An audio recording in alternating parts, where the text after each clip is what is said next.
Hello friends, আমার channel simple English grammar চ্যানেলে আমার সকল স্টুডেন্ট এবং ফ্রেন্ডসদেরকে ওয়েলকাম জানাই। আজ আমি তোমাদের ক্লজ সম্পর্কে বলবো। তো ক্লজ কাকে বলে আমি এর আগের ভিডিওতে তোমাদের বলেছি, তবু আমি বলে দিচ্ছি যে ক্লজ হচ্ছে একটা বাক্যেরই অংশ, যেটা বাক্যের উপর মধ্যে অবস্থান করবে, তাকে বলবো আমরা ক্লজ। মানে কয়েকটা ওয়ার্ডের সমষ্টি নিয়ে ক্লজ গঠিত হয়, কিন্তু বাক্যের মতোই কাজ করবে। তো এই ক্লজকে সাধারণত আমরা দুটো ভাগে ভাগ করে থাকি। কি কি ভাগগুলো দেখা যাক।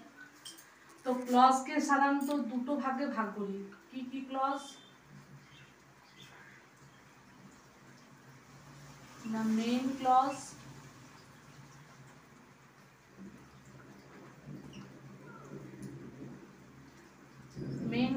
আর একটা হচ্ছে ইনডিপেন্ডেন্ট ক্লজ। নামটা কি? Independent, DEPENDE, independent clause. আর এটাকে কি বলবো? না সাবঅর্ডিনেট ক্লজ।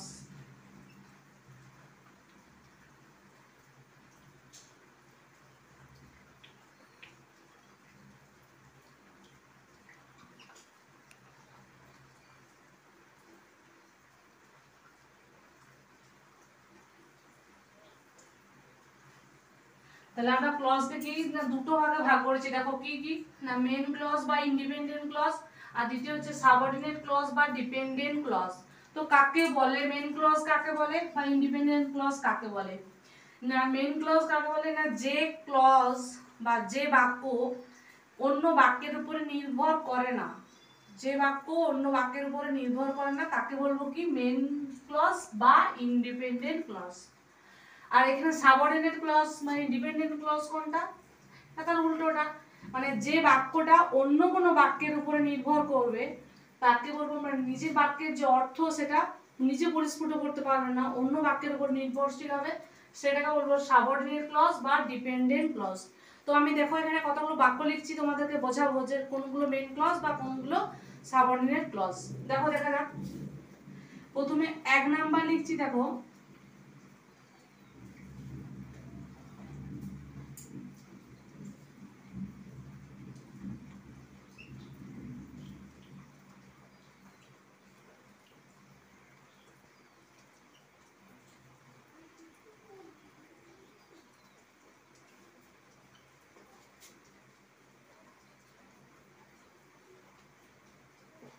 দেখো আমি বাক্যটা কি লিখেছি না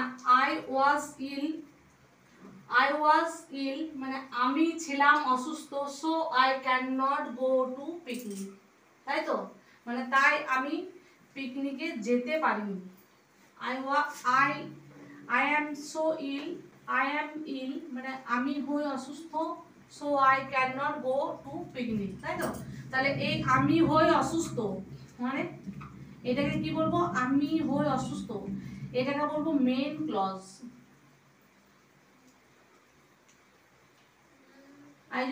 আমি যেতে পারিনি, সুতরাং আমি যেতে পারিনি, তাহলে এটা কি?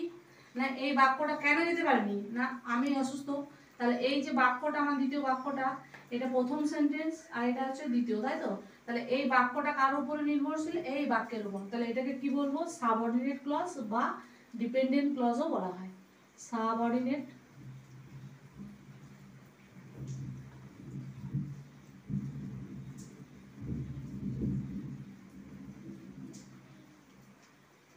তাহলে এটাকে বলবো সাবঅর্ডিনেট ক্লজ বা ডিপেন্ডেন্ট ক্লজ, যাই বলি না কেন। এরপর ধরো দ্বিতীয় সেন্টেন্স লিখছি।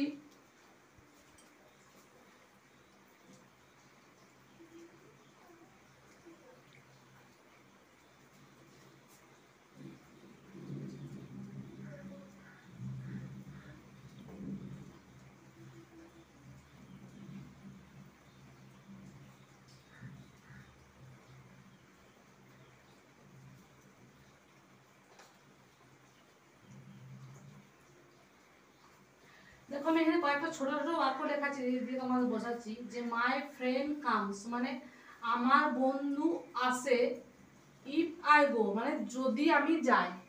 দেখো এখানে ইফ আই গো এটা হচ্ছে দ্বিতীয় সেন্টেন্স, তাই তো? আর এটা হচ্ছে এটা একটা প্রথম সেন্টেন্স, তাহলে এটা প্রথম আর এটা আমার দ্বিতীয় সেন্টেন্স। তাহলে এই আমার বন্ধু আসে যদি আমি যাই, যদি আমি যাই এই বাক্যটা কার উপর? না বন্ধু আসে এটার উপর নির্ভর করছে।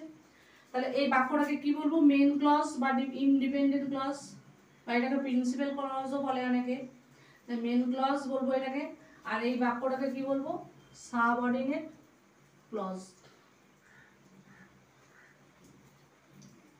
Subordinate clause. এরপর 3 নাম্বার দেখো, the student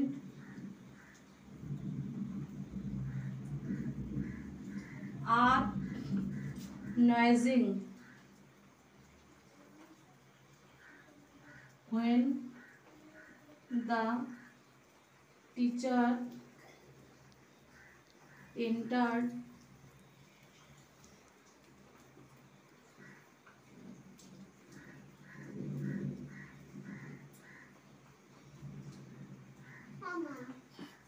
খেতে পারছি না।